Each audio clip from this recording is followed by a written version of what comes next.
Quais são as nossas reações quando nós somos provados, provocados, humilhados, injuriados? Como que nós reagimos quando nós passamos por situações difíceis? Como que você reage quando você é criticado, quando a sua vontade não é feita no trânsito, não é feita em casa, não é feita na igreja? Como que é a nossa reação diante dessas circunstâncias? Nós estamos numa série de mensagens sobre como lidar com situações difíceis. Nós já vimos lá sobre perdão, que o perdão ele deve ser ilimitado, como que eu consigo perdoar, como saber se eu perdoei de fato, como restaurar um relacionamento. Depois nós vimos algumas mensagens em José, nós vimos sobre uma família disfuncional, nós vimos sobre como vencer as tentações, vimos sobre um tempo de espera, vimos como se livrar das garras do passado. Depois nós vimos 2 mensagens no livro de Coríntios, como lidar com problemas que são permanentes. Sabe aqueles problemas que a gente não consegue resolver e parece que a gente vai lidar a vida toda com eles? A Bíblia tem resposta para isso. Como lidar com problemas permanentes? Como lidar com a opinião das pessoas? As pessoas, o que elas acham de nós, a pesquisa de popularidade. Depois nós vimos uma mensagem sobre como lidar com as emoções. Nós vimos sobre controladamente, né? Então, como controlar as nossas emoções. E aí, por fim, nós vimos 2 mensagens em Davi. Como lidar diante da inveja, quando as pessoas arremessam lanças contra nós, e como lidar com a ingratidão, como lidar com o tempo lá no deserto, como lidar com essas situações difíceis.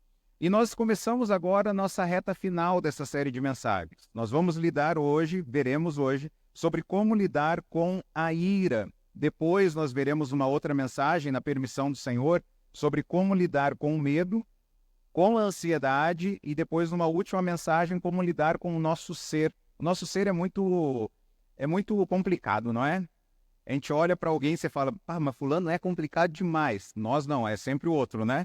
Então, como lidar com o nosso ser, essa integração da parte física com a parte material, como que isso funciona, o que a Bíblia fala disso, como entender. Então, nós estamos caminhando nessa essa reta final de mensagens, agora lidando, então, hoje sobre como lidar com a ira. Queridos, nós vivemos dias onde os ânimos estão à flor da pele.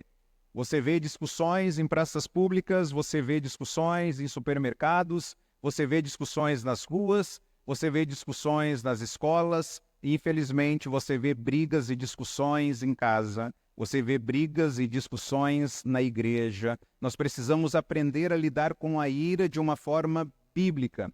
Então nós responderemos algumas perguntas nessa mensagem sobre o que é ira, o que a ira quer, o que a ira consegue adquirir, o que é difícil enxergar quando eu estou irado, quando a ira de Deus é canalizada, direcionada, o que acontece? Existe uma concessão para a ira justa? Eu posso me irar de forma justa? E quais devem ser as respostas adequadas quando nós lidamos com a ira? Então, em primeiro lugar, nós veremos sobre o que é a ira. O que é a ira? Em primeiro lugar, a ira é uma resposta de juízo moral contra um mal percebido. Você está reagindo a algo que você considera errado. A ira diz, isso é errado. Trata-se, então, de uma emoção fundamentalmente moral. Então, você está olhando para uma circunstância, você está irado, porque dentro de você está dizendo o quê? Seu coração está observando uma cena, observando uma circunstância, e está gritando dentro de você, isso está errado. O instinto da ira, então, é punir, é atacar o que quer que seja, ou quem quer que seja, porque a pessoa, ou a circunstância, ou que eu estou percebendo, está errado. O que a ira quer? A ira quer justiça. Ela quer proteger aquilo que você ama, aquilo que você valoriza. Ela quer que não tenha mais consequências ruins dentro da sua avaliação. Então, essa resposta que você dá, essa reação que você está dando dentro dessa percepção moral diante de um mal percebido, essa reação ela pode ser tanto externa como interna. Você pode falar e manifestar a ira através de palavras, ações, circunstâncias, um tapinha, né, no volante, na mesa, alguma coisa, jogar um copo, como também você pode agir de forma irada, mas interiormente. E aí você vai manifestar isso como? Através da indiferença. Através da indiferença, talvez do desprezo, Talvez você vai atacar a pessoa, você vai falar mal dela, ou talvez você vai ignorar a pessoa. E aqui já começa a gente perceber aqui, eu quero que você pense em situações de pessoas. Pessoas são diferentes de nós, tá bom? As pessoas são diferentes de nós. Graças a Deus não existe ninguém igual a nós. Imagina um mundo cheio de Onéias. Não dá certo. Imagine um mundo cheio de você, só você no mundo. Como é que o mundo ia ser? Aí você fala, cara, o mundo ia ser uma beleza. Então a gente já tem dois problemas aí, né? Então como que o mundo seria cheio de você, né? Então quando nós olhamos para as pessoas, a gente fala, as pessoas são diferentes de nós e graças a Deus por isso, a multiforme graça de Deus. Mas por outro lado, a gente lida com pessoas diferentes e que a gente tem dificuldade porque os valores são diferentes, as práticas são diferentes, os costumes são diferentes e nós temos muitas dificuldades com isso. E aí aqui tem algo importante. Lembre, eu quero que você pense em alguma pessoa que você tem dificuldade com ela. Só de você falar na pessoa, já, a pessoa está no ambiente, já te dá alguma coisa ruim. Você saber que a pessoa vai estar lá, cara, vai todo mundo em tal lugar. Aí alguém fala, fulano vai estar lá. Já estraga, assim, sabe? E aí você precisa se autocontrolar para você não xingar ela, não brigar com ela, não fazer cara feia para ela, né? Tem uma amiga nossa que ela tinha o hábito de fazer af, né? Quando ela não gostava de alguma coisa, af. E aí alguém um dia falou para ela sobre alguém que tinha feito uma coisa errada, e tinha mesmo, tinha feito alguma coisa errada, era público. E era algo assim que causou indignação, né? Só que ela não sabia quem era a pessoa. Ó, teve alguém que fez isso aqui de errado com outra pessoa. E aí, quando ela descobriu quem era, né? Estavam o grupo reunido, falaram assim, ó, fulano, é aquela pessoa que está chegando aqui, né? Então, discretamente, olha para trás, né? Aí, na hora que ela olhou, assim, bem na hora que a pessoa chegou, ela escaneou de cima e embaixo. Aí virou. Então, o AF, né? Mesmo assim, o AF está se controlando. Eu falei para ela, né? Que bom que era na pandemia, que poderia tampar, né? Seu semblante um pouco, né? E aí ela falou, não, mas os olhos mostravam que eu estava indignado com a circunstância também, né? Quando você age de forma indiferente com alguém, cara, olha aqui com a minha mão, sabe aquele negócio? Não quero nem falar com você. É indiferença. E indiferença nada mais é do que ira controlada. Anota isso. Por isso que eu queria que você pensasse em pessoas que você lida de forma indiferente. No emprego, em casa, na igreja. Indiferença nada mais é do que ira controlada. Só isso. Você não explodiu, você está controlando, mas você está sendo indiferente, tá bom? Então, é uma reação moral diante de um mal percebido. Em segundo lugar, a ira é maldade acumulada. Vamos ver juntos?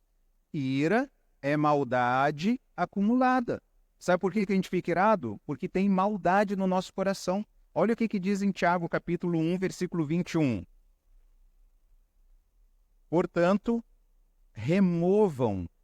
Olha o que ele diz no versículo 19, 20, ele está falando sobre a ira, nós veremos isso mais à frente na mensagem, mas no versículo 21 ele começa com a palavra portanto, e quando a gente vê o portanto, a gente tem que entender o contexto é ira. Portanto, removam toda impureza e maldade, e aceitem humildemente a palavra que lhes foi implantada no coração, pois ela tem poder para salvá-los. Tem algumas versões diz da ira acumulada. Existe um acúmulo de ira no meu coração, existe um acúmulo de maldade no meu coração. Então nós nos iramos de forma pecaminosa devido à maldade do nosso coração. De onde que vêm os problemas? Vêm das pessoas, vêm das circunstâncias? Da onde que vêm os problemas? Os problemas vêm do nosso coração. Olha o que diz em Tiago, capítulo 1, versículo 14. O livro de Tiago é incrível, é um baita livro. Olha o que ele diz no versículo 14.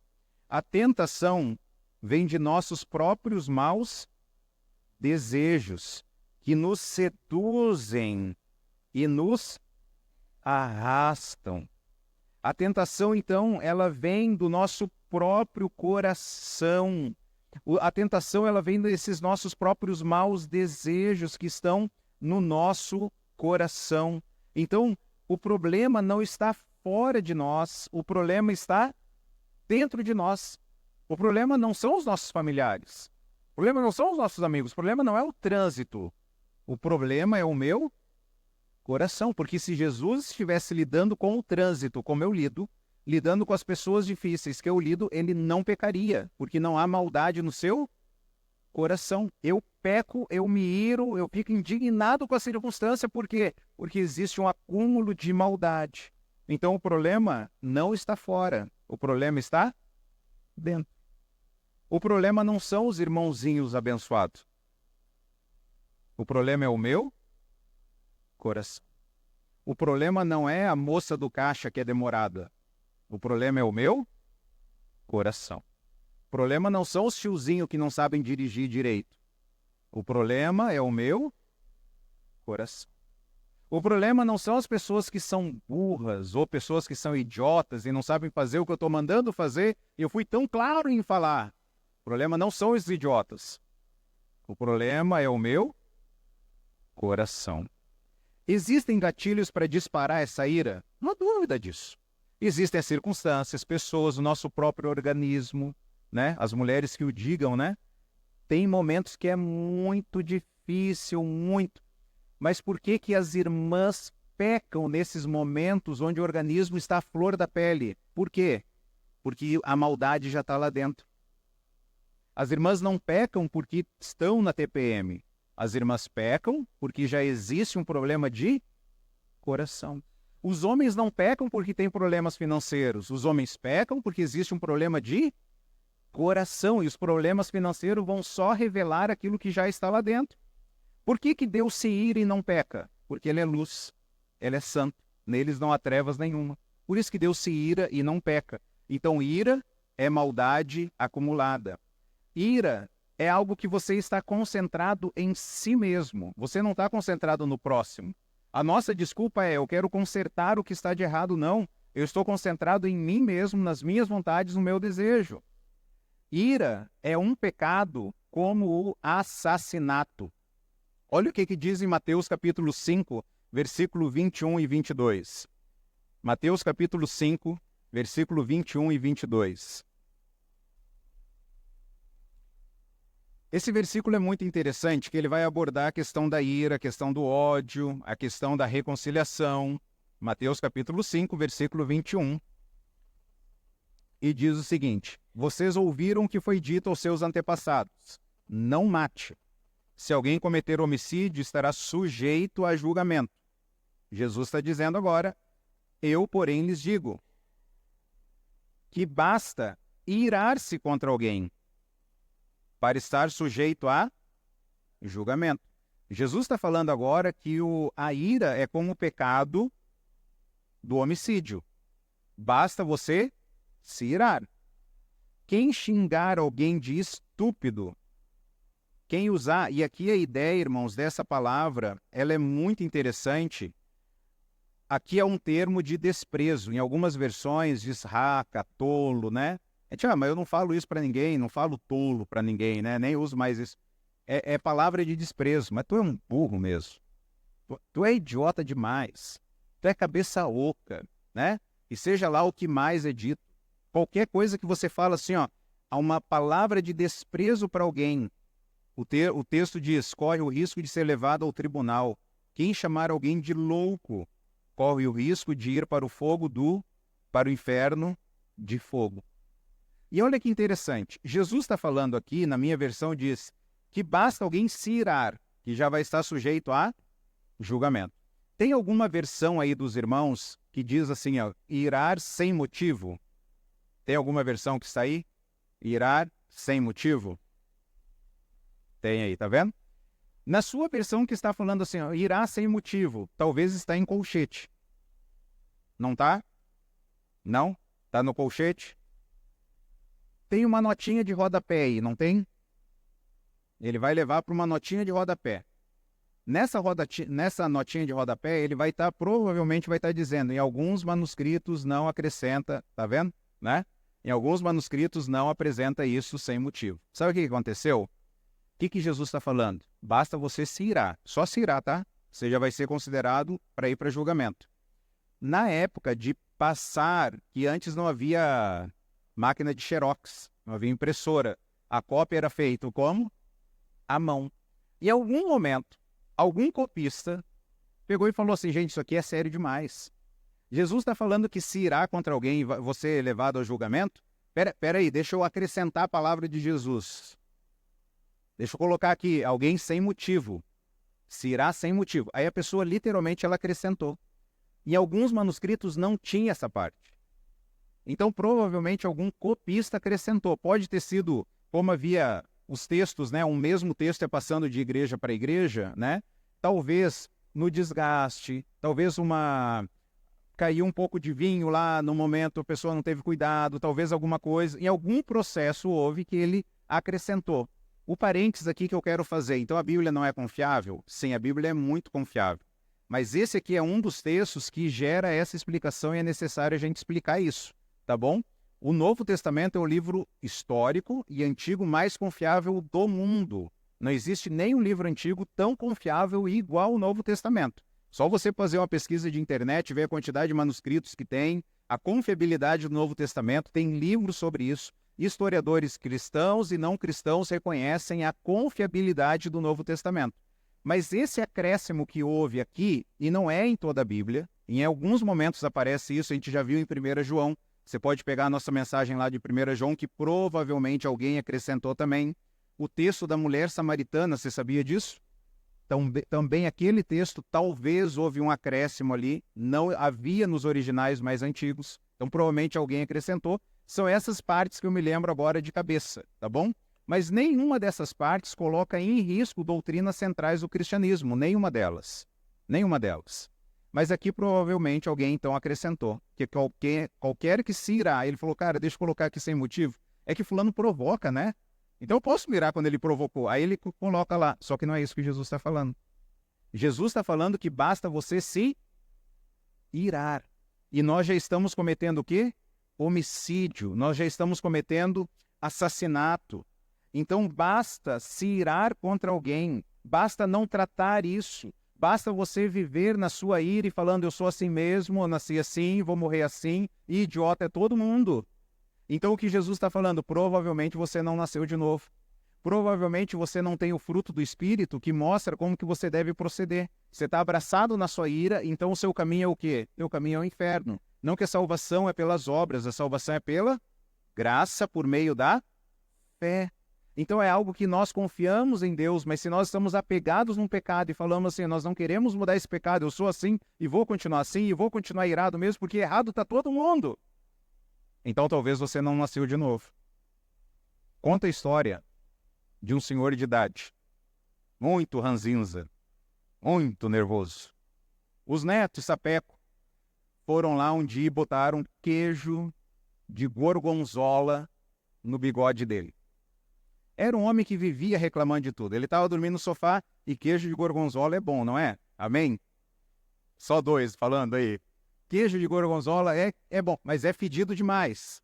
Aí passaram um queijo de gorgonzola lá. É aquele queijo que parece que é mofado, sabe? Passaram um queijo lá de gorgonzola no bigode dele. Aí ele acordou lá no sofá, ele já era ranzinza já, né? Essa sala tá fedendo.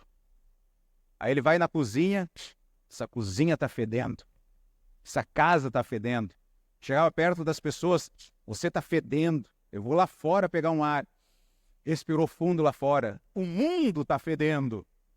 O problema não é o mundo. O problema não são as pessoas. O problema é que nós temos gorgonzola no nosso bigode. Esse é o problema. Esse é o problema. Nós carregamos o mal dentro do nosso coração e nós nos iramos porque existe essa maldade. Então, se nós estamos apegados a esse pecado e falando assim, ó, tá tudo errado. A família está errada, o meu cônjuge está errado, meus filhos estão errados, a igreja está errada, a sociedade está errada, os meus colegas estão errados. Está tudo errado. Quem está certo? Sou eu. Eu estou certo. Eu sou Deus. Jesus está falando, então, talvez você não nasceu de novo e o risco é que você está indo para onde? Para o inferno. Olha como as palavras de Jesus são sérias. Então, muito cuidado. Muito cuidado também, uma outra informação aqui, para que a ira não se torne em amargura. Qual que é a diferença da ira para a amargura? Ira é algo pontual. Você se ira naquele momento. Amargura o que que é? Você controlou a ira e agora você está azedo. Você está amargo. Você não está explodindo com ninguém, mas você só está reclamando, murmurando, se tornou azedo diante das circunstâncias. Então, a amargura é algo permanente. Você controlou a ira e agora é algo permanente. E o que que a ira quer, irmãos? A ira quer resultados rápidos. O que que a ira quer? A ira quer resultados rápidos, na hora. E geralmente são os meus resultados, é corrigir aquilo que eu estou vendo de errado. Quando a ira pecaminosa vai realmente atrás de uma injustiça real, eu não gosto daquilo e eu vou me sentir melhor quando eu conseguir mudar aquela circunstância. Aí eu pegar o meu filho, dar uma na orelha dele, assim, né? Aquele puxão de orelha, dar um tapão nele. Agora eu estou melhor. É isso que a ira quer, resultados imediatos. A atração da ira é muito forte. A ira oferece essa experiência de você ser Deus, de você ser o legislador. Você aceita a denúncia, você julga a denúncia, você pune aquilo dali, você é Deus, você é um ditador, né? Então você está assumindo o controle de todas as circunstâncias, falando, as coisas têm que ser feitas do meu jeito, não é do jeito de Deus, não. A pessoa irada, ela se sente como um Marte. Como eu já mencionei, né? A pessoa irada, ela vê um mundo cheio de pessoas idiotas. Não é verdade? Nossa, cara burro, devia ter feito isso no trânsito, está fazendo aquilo. Ela se vê como o grande Marte, o grande sábio em toda circunstância. E aí você deve tomar cuidado, nós devemos tomar cuidado. Se as nossas lentes estão olhando assim, está todo mundo errado. Nessa casa não é para deixar o copo aqui, é para deixar o copo lá, se lavar a louça é para enxugar, não sei o quê. Eu quero que todas as coisas sejam do meu jeito. Mas o que a ira consegue adquirir? Olha o que diz em Provérbios, capítulo 22, versículo 29. Vamos ler juntos? O homem irado provoca brigas, e o de gênio violento comete muitos pecados. Irmãos, a ira, guarde essa informação, a ira é como a sua matéria-prima fosse como um urânio radioativo. A ira é algo mortal, a menos que isso fosse canalizado da forma correta. Se você não souber preparar, se você não souber cuidar, a ira vai acabar envenenando todos aqueles que estiverem ao redor. O homem irado vai provocar brigas, o de gênio violento vai cometer muitos pecados. O tolo, Provérbios diz também, o tolo dá vazão à sua ira, mas o sábio, ele domina-se. O que Gálatas diz acerca do fruto do Espírito? Um dos aspectos do fruto do Espírito é domínio próprio. Você não está com vontade de dar na orelha da pessoa? Pô, por que você não dá? Porque eu estou amando ela. Eu oro por ela, estou tranquilo, né? Quem está com medo é a pessoa, mas eu estou de boa, né? Tem uma faca, por que você está molando a faca, então? Para cortar a carne, só isso. Mas você não está irado com a pessoa? Estou muito chateado, estou muito aborrecido. Mas eu só estou amolando a faca, ó, bem tranquilo. Mas você não vai fazer? Não vou fazer nada, porque eu não sou o legislador. Eu não sou Deus da minha vida. É Deus que toma conta. É Deus que permitiu isso. Alguns exemplos bíblicos, irmãos, do que aconteceu nesse processo do que a ira acabou conseguindo, né? A ira, ela vai buscar justiça imediatamente, e se ela não, presta atenção nisso, se a ira não conseguir a justiça que ela deseja, ela vai se transformar em amargura, no melhor dos casos, em depressão ou em vergonha. Se a ira não conseguir, se você não conseguir dominar, se você der vazão à sua ira, ela vai se transformar. Se você não tratar a ira, vai se transformar em amargura, depressão ou vergonha. Alguns exemplos bíblicos do que a ira conseguiu. Caim matou seu irmão e se tornou fugitivo. Tudo por causa da ira. Simeão e Levi assassinaram outros homens e suas famílias foram dispersas. Saul tentou matar seu próprio filho. Naamã, lembra no início da história que ele se recusou a seguir uma ordem elementar que teria curado, era só ele ir tomar banho. Depois ele acabou indo, mas ele se recusou até mesmo ser curado, porque ele falou, não vou abrir mão disso. Uzias foi tomado de lepra até a sua morte. Jonas foi repreendido e humilhado. Então, situações que a ira provoca, ela vai enfraquecer o testemunho, ela vai explodir, ela vai agredir objetos ou pessoas, vai agredir físico ou verbalmente. Lembra quando você jogava videogame, né? Espero que homens adultos estão, né, num processo já de mais coisas para fazer, né? Mas lembra quando você jogava videogame e aí você colocava um brinquedo do lado que você não gostava? Lembra disso? Você estava jogando videogame e você já botava um carrinho do lado que você não gostava. Porque na hora que você perdesse, o carrinho ia ser arremessado, ia ser quebrado. No mundo adulto, você não faz mais isso. No mundo adulto, talvez você vai usar o travesseiro.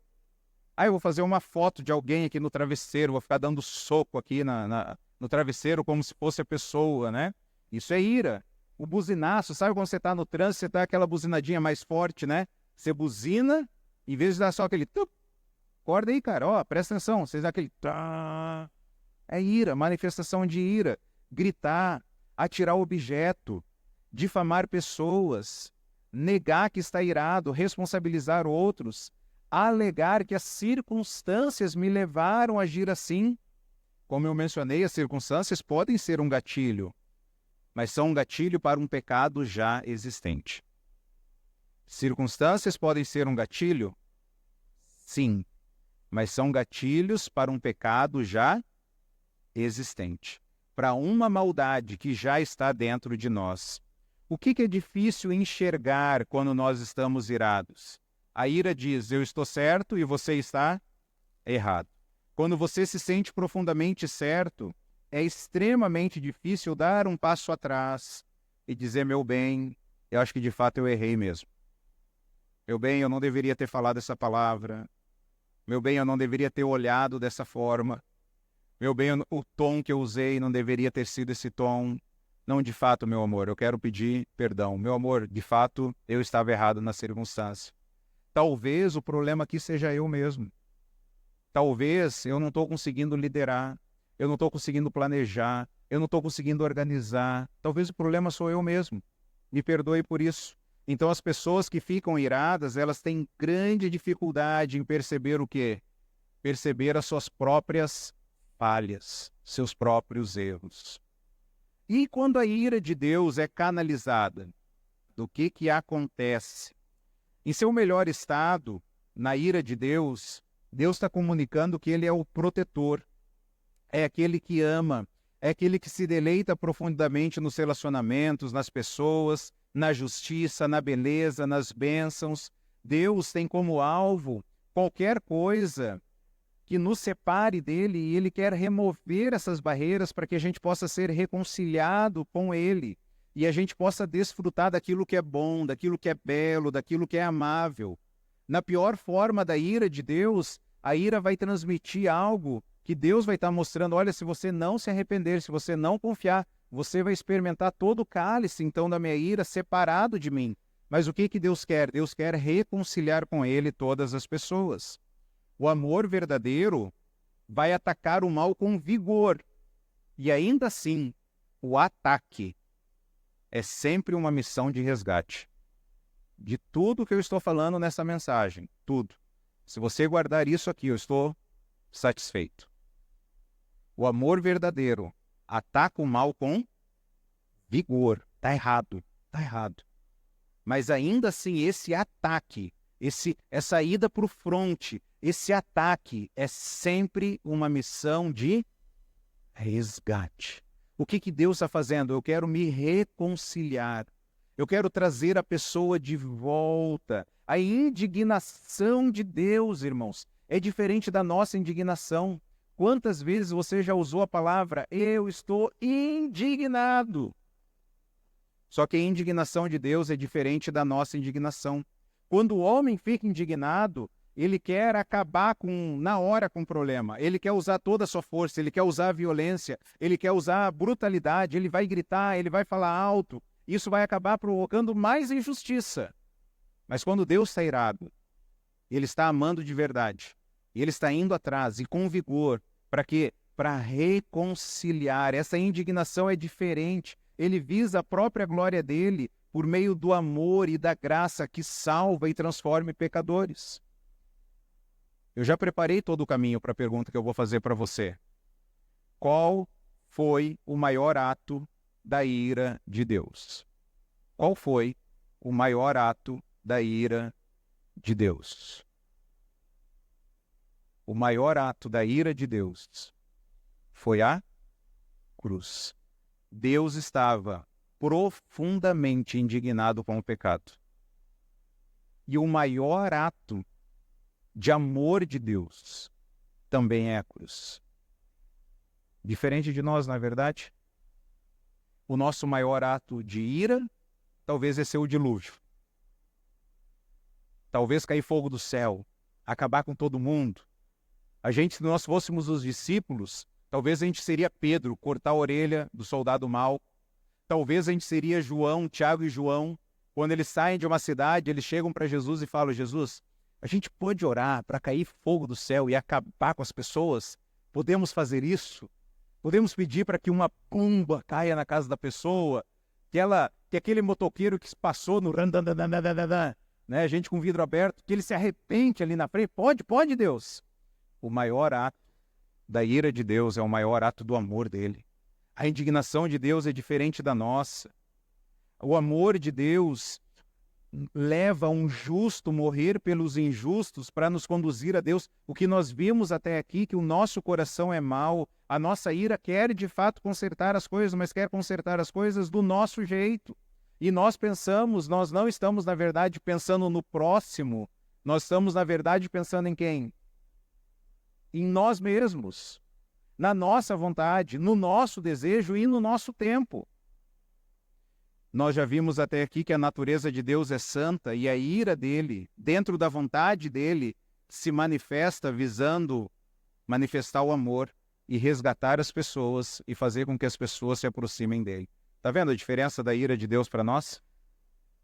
A ira de Deus quer restaurar. A nossa ira quer destruir. E olha como nós precisamos aprender da ira de Deus. À luz disso, vá lá para Efésios capítulo 4, versículo 26 a 27. Efésios capítulo 4, versículo 26 e 27.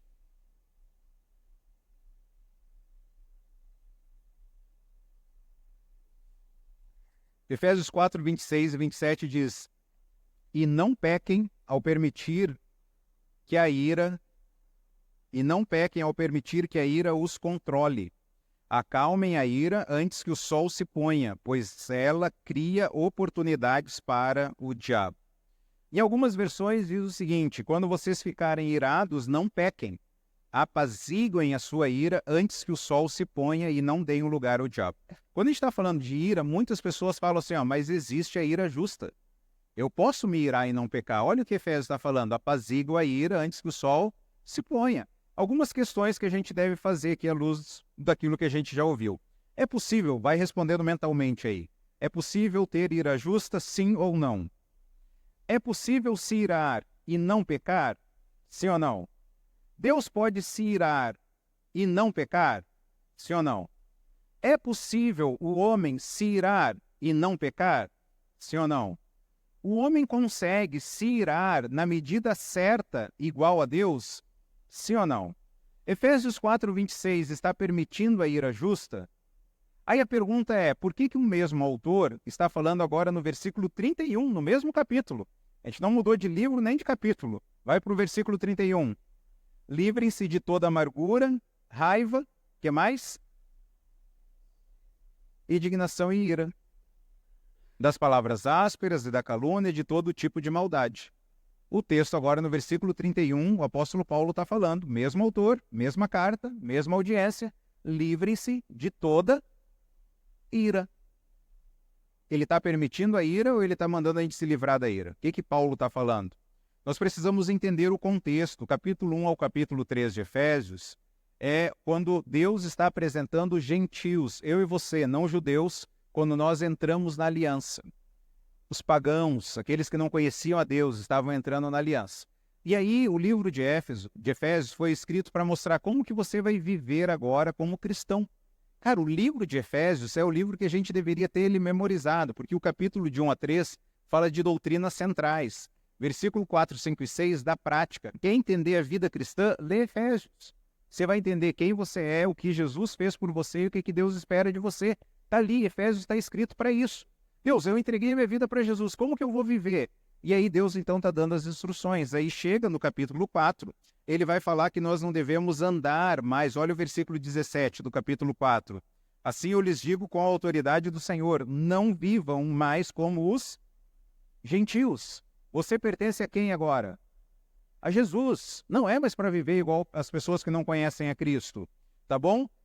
Não é para viver. Olha o versículo 22 até o versículo 24. Livrem-se da sua antiga natureza e do seu velho modo de viver, corrompido pelos desejos impuros e pelo engano. Deixem que o Espírito renove seus pensamentos e atitudes, e revistam-se de sua nova natureza, criada para ser verdadeiramente justa, santa, como Deus. Então, o texto está falando que nós éramos gentios, e agora nós devemos vestir uma nova roupa. Nós devemos vestir, ter um novo comportamento. Aí ele começa no versículo 25. Antes você mentia, agora você deve falar a verdade. Olha o versículo 28. Você era ladrão, agora você não vai roubar mais, você vai fazer o quê? Vai trabalhar. Olha o versículo 29. Evitem o linguajar sujo e insultante, que todas as palavras sejam boas e úteis, a fim de dar ânimo àqueles que ouvirem. Ele está falando, está mostrando a nova roupa, um novo comportamento. E o versículo 26? O que o versículo 26 diz? E não pequem ao permitir que a ira os controle, acalmem a sua ira antes que o sol se ponha, pois ela cria oportunidades para o diabo. Qual que é o novo comportamento aqui no versículo 26? O que Paulo está falando? Olha, você tinha ira, agora é para você colocar o que no lugar? Ele falou aqui? Ele não falou. Então é para a gente continuar, vamos pegar a linha de raciocínio de Paulo, é para a gente continuar mentindo, só dar uma arrumada na mentira? É para continuar roubando, só dar uma arrumada no roubo? A gente está falando coisas impróprias, é só dar uma arrumada? Não, Paulo está falando, tem que substituir. É nova vida, é mudança, é transformação, é arrependimento. E aí no versículo 31 ele vai apresentar para nós qual é essa nova roupa. Livrem-se de toda amargura, raiva, ira, de palavras ásperas e da calúnia e de todo tipo de maldade. Aí olha o versículo 22, 32. Em vez disso, sejam o quê? Bondosos e tenham compaixão uns dos outros, perdoando como Deus os perdoou em Cristo. Se é para se livrar da ira, qual que é o novo entendimento da ira? O novo entendimento agora é que eu vou me revestir de bondade, eu não vou ficar mais irado, eu vou ser bondoso, compassivo e vou perdoar. Então a ideia aqui do versículo, a tradução aqui deveria ser o seguinte: quando forem provocados a ira, não pequem. Essa deveria ser. E agora a nova atitude que Deus espera de nós é que a gente substitua a ira, não ire mais. Isso faz sentido com o próprio capítulo 4 de Efésios, isso faz sentido com Tiago, que nós estamos vendo, isso faz sentido com Mateus, que nós vimos. É abandonar a ira e eu vou colocar uma nova roupa. Essa nova roupa, ao invés de ficar irado, eu vou ser como? Bondoso, compassivo e vou perdoar. Como que um crente reage quando ele é provocado? Ele vai reagir com bondade, compaixão e perdão. Como que um não crente reage quando ele é provocado? Ele vai reagir com ira, externa ou interna. É isso que Deus está nos ensinando. Então, antes de findar o dia, você teve um problema com alguém, antes do sol se pôr, vai lá, toma iniciativa, seja bondoso, seja compassivo. Fale, vamos sentar aqui, diminua o tom. A palavra dura faz o que com a ira? Desperta a ira, suscita a ira, mas a palavra branda desvia o furor. Diminua o tom, fala, meu amor, meu querido filho, minha filha, meu cônjuge, meu colega. A gente poderia ter uma palavra de oração agora? Vamos convidar o Espírito Santo para fazer parte dessa conversa? Convida o Espírito Santo para participar da conversa. Espírito Santo, esteja entre nós agora. Ministre a sua vontade no nosso coração. Deus, porque a minha vontade, Senhor, a minha vontade eu já sei o que eu quero fazer. Tem aquela brincadeira que o pessoal faz, né? O que me impede de ser quem eu verdadeiramente sou? Aí o pessoal fala, o Código Penal. Mas o cristão não é o Código Penal, é a cruz de Cristo. O que me impede de ser quem eu verdadeiramente sou? É o que Jesus me ensinou. Se alguém está batendo um lado da face, ofereça outra. Caminhe a segunda milha, seja bondoso, compassivo, perdoe. quais devem ser, então, as respostas práticas, adequadas para a gente lidar com a ira? Tiago, capítulo 1, versículo 19. Tiago, capítulo 1, versículo 19. O livro de Tiago, ele foi escrito para uma audiência que estava sendo perseguida. As famílias estavam sendo destruídas e todo mundo queria que a justiça fosse feita. Você imagina, a gente está aqui agora e de repente entra perseguidores e começa a dissipar, né? Começa a levar pessoas para um lado, pessoas para o outro. Eu gosto muito de filmes de história, eu gosto de filmes de heroísmo, né? Pessoas que lutaram contra a injustiça. Eu gosto muito de filmes assim. Esses dias eu tive 2 indicações e aí eu fui assistir um filme essa semana e, gente, a gente fica vidrado no filme, né? E aí uma cena do filme lá, a mãe, era uma mãe indígena, ela cheia de bala, né? Ela perguntando, cadê os meus filhos? Cadê os meus filhos? Porque na hora que vieram os inimigos, né? Caiu, foi todo mundo para um lado, tal, cadê os meus filhos? Imagina, a gente tá num contexto desse, veio os perseguidores e começa aquela correria e de repente, cara, já desceu gente lá embaixo, já estão pegando as crianças, já pegam a gente, leva para um lado, leva para o outro, sabe? Tiago estava passando por isso. Você queria ou não queria a justiça feita? Claro que você queria. E a justiça de Deus não é a sua vontade, não. Você só quer a sua família, só quer o seu cônjuge, só quer o seu filho, só quer viver em paz, só quer servir as pessoas. E aí é possível, então, ter uma ira justa? Poderia me irar e não pecar? Aí olha o que Tiago ele vai falar, as orientações. Versículo 19. Entendam isso, meus amados irmãos. Estejam todos prontos para ouvir, mas não se apressem para falar, nem para se irar. Primeira resposta adequada para a ira. Entenda que a sua ira não comove a Deus. Olha o versículo 20. A ira humana não produz a justiça divina. A nossa indignação não vai levar Deus a ficar inclinado para agir. Você está no trânsito, você saiu cedo, pegou congestionamento na Bandeirantes, na Anhanguera, para ir para São Paulo, seja onde for. Você chegou cedo no hospital para fazer um exame, para fazer o que for, a pessoa está demorando, e a pessoa está fazendo o corpo mole, você está lá preocupado, e não sei o quê, e aí você começa a ficar irado, você começa a bater na mesa, deixa que eu vou lá resolver, né? Quem trabalha na área de saúde, ordens públicas, acontece muito isso. Eu vou lá e vou gritar mesmo, vou bater mesmo, e não sei o quê, está no banco e o negócio não está andando, esqueceram a sua senha, você está esperando um tempão, não, eu vou lá e vou gritar. O que Tiago está falando é que a sua indignação não comove Deus para agir. Ah, a minha indignação acordou Deus. Deus está sentado lá no trono, meio sonolento lá. Ai, o meu filho está irado, deixa eu lá resolver para ele. Não vai acontecer isso.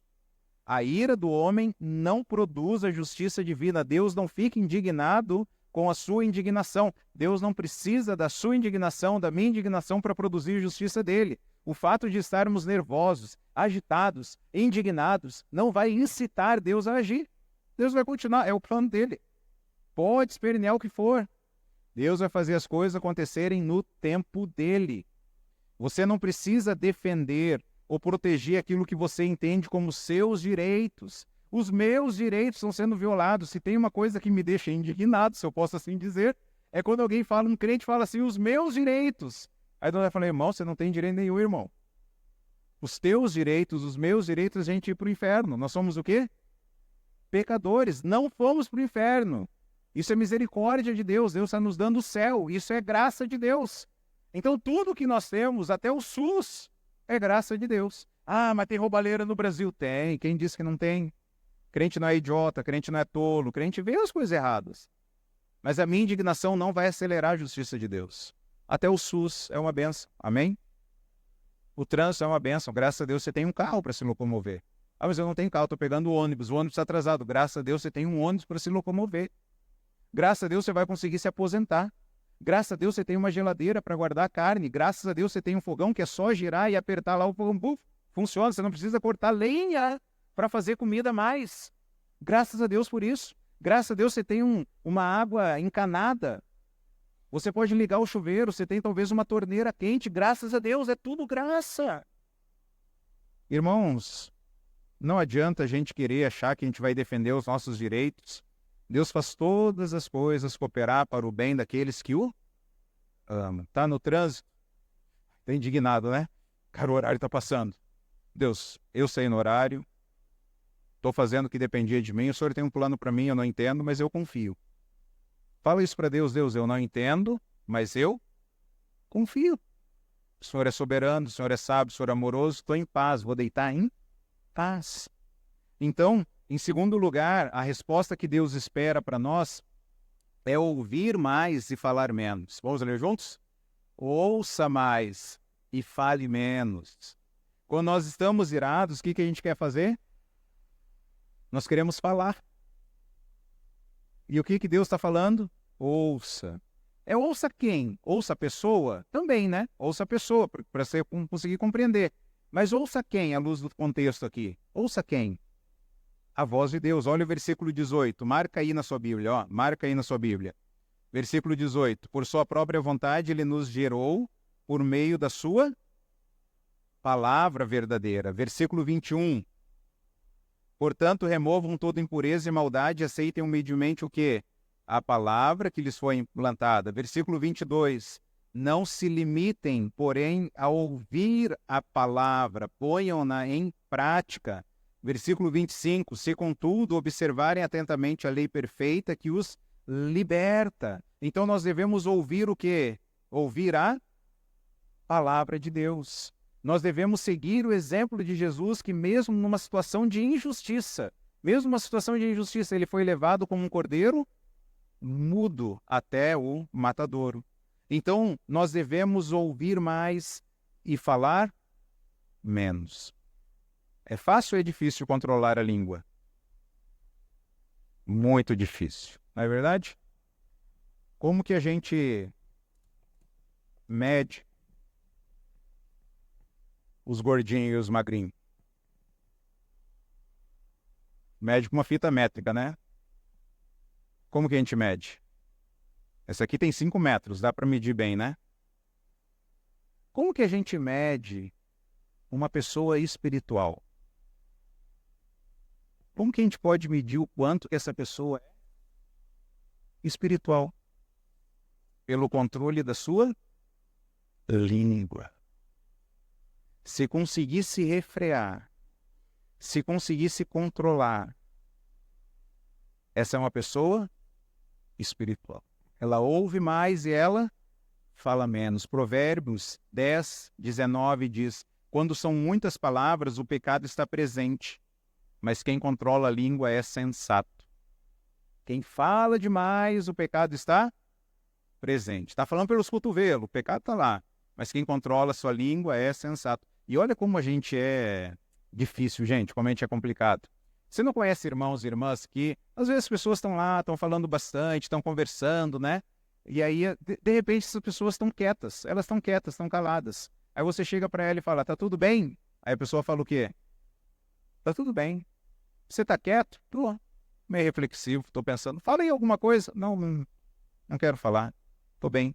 Não, mas fala aí, eu quero ouvir. Fala, o que tá acontecendo? Não, eu não quero falar. Tô quieto. A gente estimula a pessoa a falar, mas ela está sendo sábia em não falar. Ela está se autodominando. Ela está usando o domínio próprio. Gente, eu preciso ficar quieto. Se eu falar, eu vou pecar. Me deixa em paz. Eu quero ficar quieto, eu só quero ouvir a quem? A Deus. E aí, claro, obviamente, se o cônjuge está preocupado, né, a gente vai falar para o cônjuge, não, fica tranquilo, eu não vou matar ninguém, eu não vou me matar, não, fica tranquilo, não vou gastar o cartão de crédito igual um doido, uma doida, fica tranquilo, eu estou em pleno juízo das minhas faculdades mentais, estou em paz, fica em paz, eu só quero ficar o quê? Calado.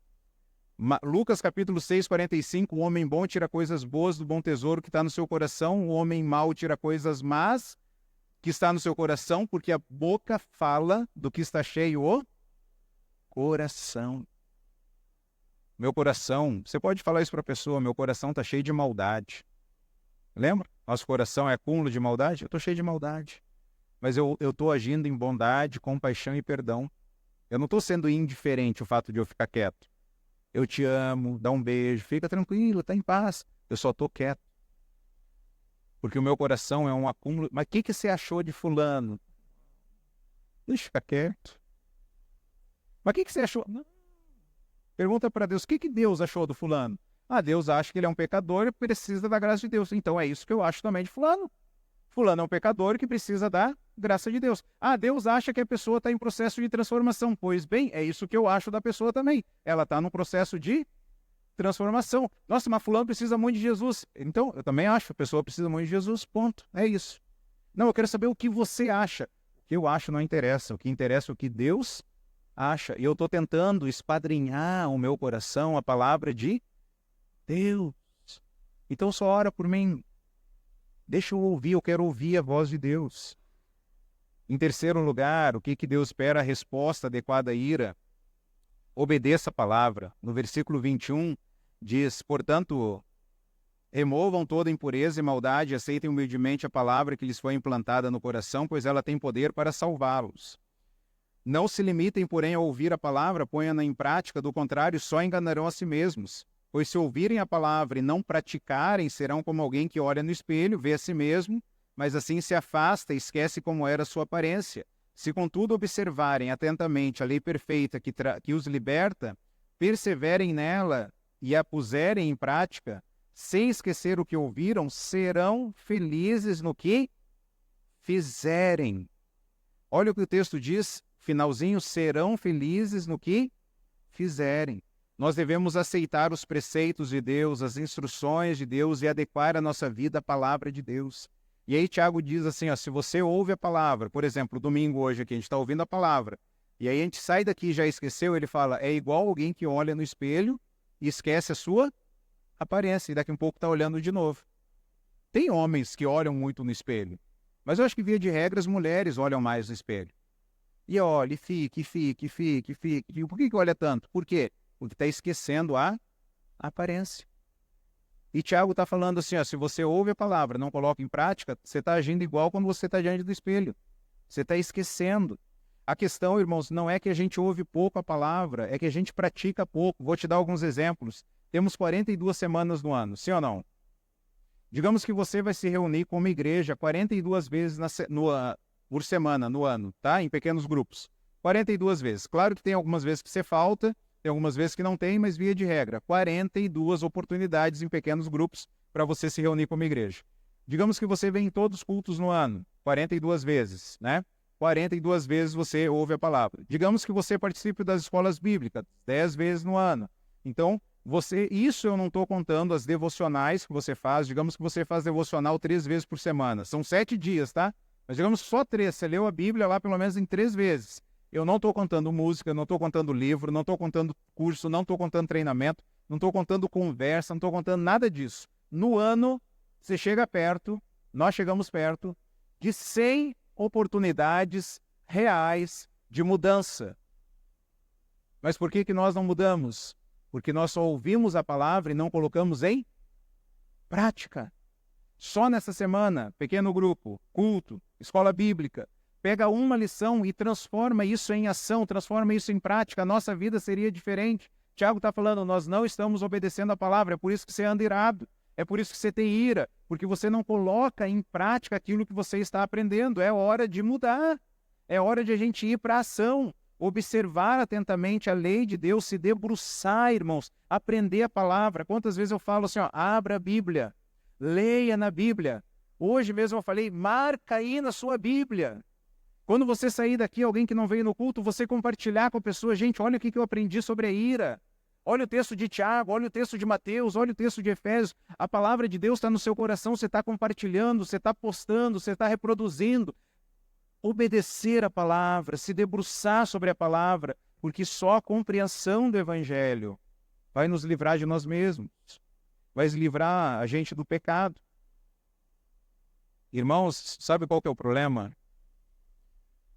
Que nós somos incrédulos funcionais. Nós somos incrédulos. A gente não crê no que a palavra de Deus diz.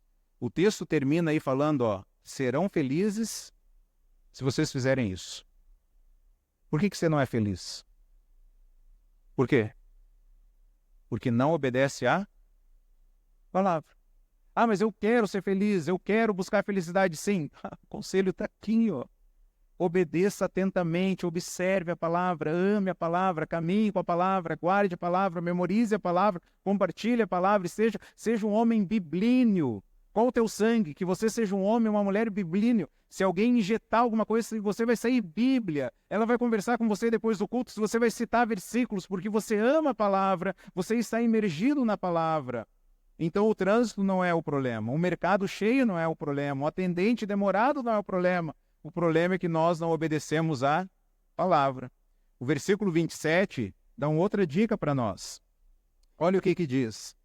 A religião pura e verdadeira aos olhos de Deus o Pai é esta: cuidar dos órfãos e das viúvas em suas dificuldades e não se deixar corromper pelo mundo. Uma outra dica para a gente lidar com a ira: cuide dos necessitados. Cuide dos necessitados.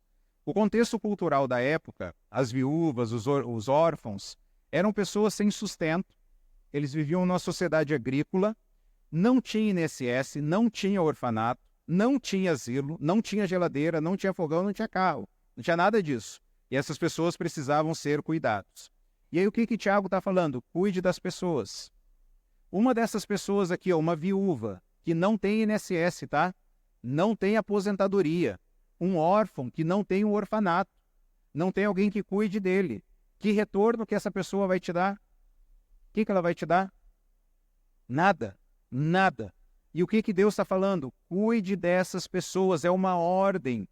E a forma de imitar o próprio cuidado de Deus para nós, quem seriam os menos privilegiados na nossa geração hoje?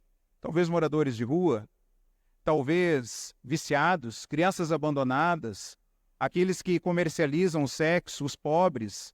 Sabe o que Tiago está falando, irmãos? Quer vencer a ira? Cuide das pessoas. Vamos ver juntos? Quer vencer a ira?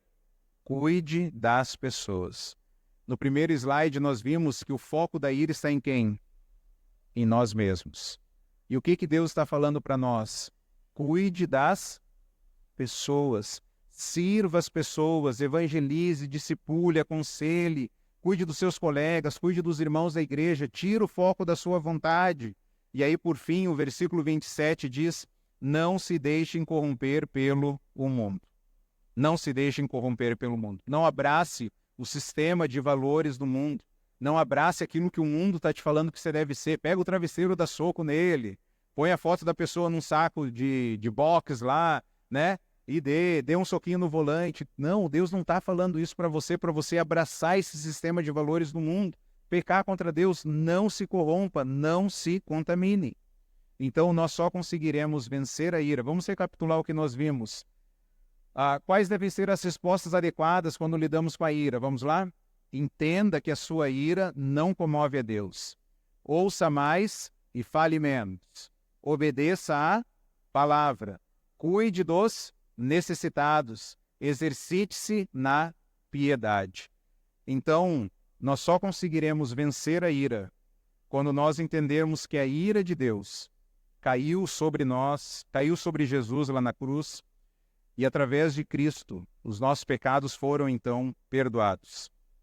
Nós só vamos conseguir lidar com a ira quando nós reconhecermos que Jesus passou por todo tipo de tentação e não pecou. Jesus foi provocado, Jesus foi injustiçado, Jesus foi criticado, Jesus foi ferido, Jesus foi abandonado, Jesus foi açoitado, e ele passou tudo isso sem pecado.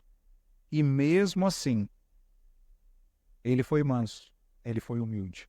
Jesus fez algo que eu e você a gente não consegue. Nós não conseguimos agir assim. Por isso que nós precisamos de Cristo.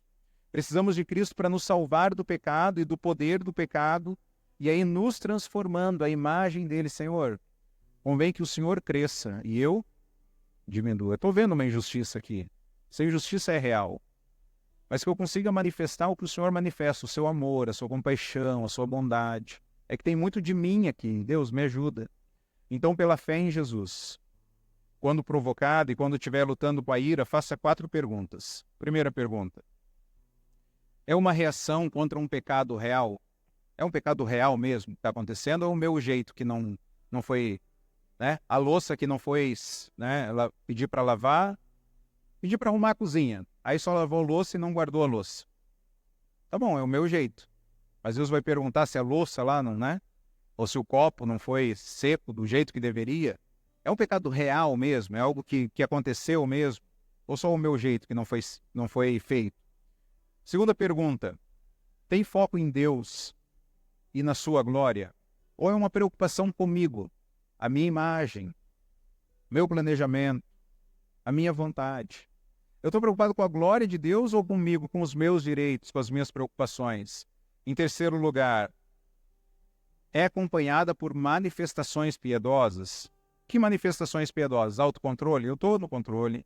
Eu estou com serenidade, não estou gritando, não estou enfurecido, não perdi o controle. Não estou com autocomiseração, coitadinho de mim, ninguém me valoriza, ninguém me ama, ninguém me quer. Estou sem desespero, não estou ignorando as pessoas, não estou agredindo as pessoas. Eu estou tendo essas manifestações aqui piedosas. A ira se transformará em compaixão. A ira se transforma em amor. Nós vamos amar, nós vamos agir com bondade. E em quarto lugar, quem será abençoado com essa minha reação? Estou irado, não estou? Estou indignado, não estou? Mas quando eu agir, quem que vai ser abençoado? Quando Deus se ira, nós somos abençoados. Porque Ele quer nos resgatar, Ele quer nos trazer. Existe uma grande diferença de uma pessoa cheia de... Presta atenção nisso, irmãos. Existe uma diferença muito grande de uma pessoa cheia de amor quando está irada. De uma pessoa que só está no seu próprio coração pecaminoso, irado. Tem uma diferença absurda no trato, no jeito de falar, na maneira como age. A questão fundamental é a seguinte: a nossa ira está servindo aos propósitos misericordiosos de Deus ou está servindo de forma destrutiva a minha agenda? A minha ira está servindo aos propósitos misericordiosos de Deus ou está servindo a minha agenda que está gerando destruição? Você está chateado com o que Deus está chateado? Mesmo assim, você vai ter um desafio grande.